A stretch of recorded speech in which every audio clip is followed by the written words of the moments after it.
വയനാട് വൈത്തിരിയിൽ അനധികൃത മരമുറി പിടികൂടി വനംവകുപ്പ്.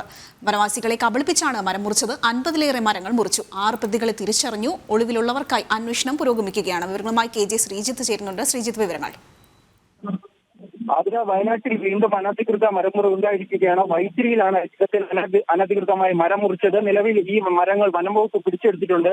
ഇത്തരത്തിൽ മരങ്ങൾ മുറിച്ചിരിക്കുന്നത് ഈ വനവാസികളെ കബളിപ്പിച്ചാണ്. നിലവിൽ 50-ലധികം മരങ്ങൾ മുറിച്ചിരിക്കുന്നത്. ഈ 50-ലധികം മരങ്ങൾ മുറിച്ചിരിക്കുന്ന പശ്ചാത്തലത്തിൽ തന്നെ ഇതിന് കൃത്യമായ വില നൽകുവാനും ഇത്തരത്തിൽ ഈ പ്രതികളുടെ ഭാഗത്ത് നിന്ന് നടപടി ഉണ്ടായില്ല.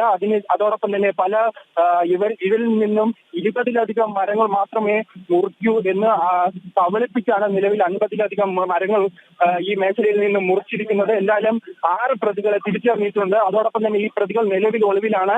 അതേസമയം ഇതിൽ 50-ലധികം മരങ്ങളിൽ പകുതിയിലധികം മരങ്ങളും നിലവിൽ വനംവകുപ്പ് അധികൃതർ പിടിച്ചെടുത്തിട്ടുണ്ട്. ആതിര. ശരി, വയനാട് നിന്നും KJ ശ്രീജിത്താണ് വിവരങ്ങൾ നൽകിയത്.